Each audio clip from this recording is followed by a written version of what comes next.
ക്ഷീണിച്ചു പോകുന്ന ദൈവവൈതലേ, തളർന്നു പോകുന്ന ദൈവവൈതലേ, ഒരുപക്ഷെ നിന്റെ പ്രാർത്ഥനാ മുറിയിലായിരിക്കാം നീ തളർന്നു പോയത്. പ്രാർത്ഥിച്ചിട്ടും മറുപടി ലഭിക്കാതെ വരുമ്പോൾ, ആമേൻ, ദൈവത്തോട് പലവട്ടം പലതവണ അപേക്ഷിച്ചിട്ടും മറുപടി ലഭിക്കാതെ വരുമ്പോൾ, ഒത്തിരി തവണ ഉപവസിച്ചു, പക്ഷേ എങ്കിലും ആ വിഷയത്തിനകത്തൊരു നീക്കുപോക്കില്ല. ദൈവത്തോട് കരഞ്ഞു പ്രാർത്ഥിച്ചു, പക്ഷേ മാറ്റമൊന്നുമില്ല. ആ സാഹചര്യത്തിനകത്ത് ദൈവത്തിന്റെ പരിശുദ്ധാത്മാവ് പറയുക, ക്ഷീണാവസ്ഥയിൽ നിന്നെ ബലപ്പെടുത്തുന്ന ഒരുവനുണ്ട്. നീ തളർന്നു പോകുമ്പോൾ നിന്നെ കൈവിടാതെ, നിന്നെ മാറ്റി നിർത്താതെ നിന്നെ ശക്തീകരിക്കുന്ന ഒരുവനുണ്ട്. വിശുദ്ധ വചനം പരിശോധിക്കുമ്പോൾ ഇതുപോലെ ഒട്ടനവധി വ്യക്തികളുടെ അനുഭവം നമുക്ക് കാണാനായിട്ട് കഴിയും.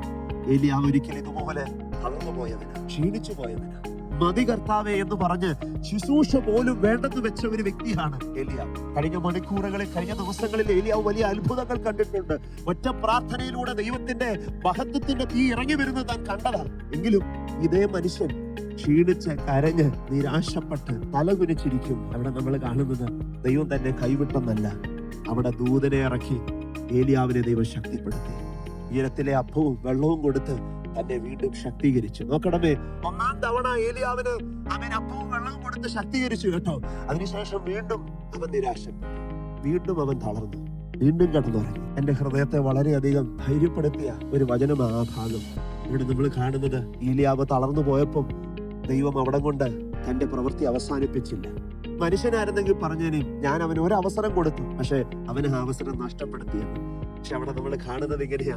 രണ്ടാമതൊരു അവസരം ദൈവം ഏലിയാവിന് വേണ്ടി കൊടുത്തു. വീണ്ടും ഉയരത്തിൽ നിന്നുള്ളൊരു ശക്തീകരണം തനിക്ക് ലഭിച്ചു. പ്രിയമുള്ളവരെ, ആ ഉയരത്തിലെ ശക്തീകരണം തന്റെ മേൽ കടന്നു വന്നപ്പോൾ അവൻ തന്റെ കൈകാലുകളെ ദൈവം ബലപ്പെടുത്തി, മനസ്സിനെ ദൈവം ഉറപ്പിച്ചു. അവിടെ ആ വചനഭാഗം വായിക്കുമ്പോൾ നാം ഇങ്ങനെയാ കാണുന്നത്, അവൻ ദൈവത്തിന്റെ ദൂതൻ നൽകിയ ആ അപ്പവും വെള്ളവും കുടിച്ചതിന് ശേഷം താൻ വീണ്ടും യാത്ര ചെയ്തു. ഹല്ലേലൂയ. ദൈവത്തിന്റെ പർവ്വതമായ ഹോരേബ് വരെ താൻ കടന്നു ചെന്നു. ഉയരത്തിലെ ശക്തീകരണം തനിക്ക് മേൽ അവൻ ലഭിച്ചപ്പോൾ, ഉയരത്തിലെ ശക്തി തന്റെ മേൽ കടന്നു വന്നപ്പോൾ, എവിടെ അവസാനിച്ചെന്ന് പറഞ്ഞു, എവിടെ തീർന്നു പോയെന്ന് പറഞ്ഞു, എവിടെ മതി എന്ന് പറഞ്ഞു, അവിടെ കൊണ്ട് അവസാനിച്ചില്ല.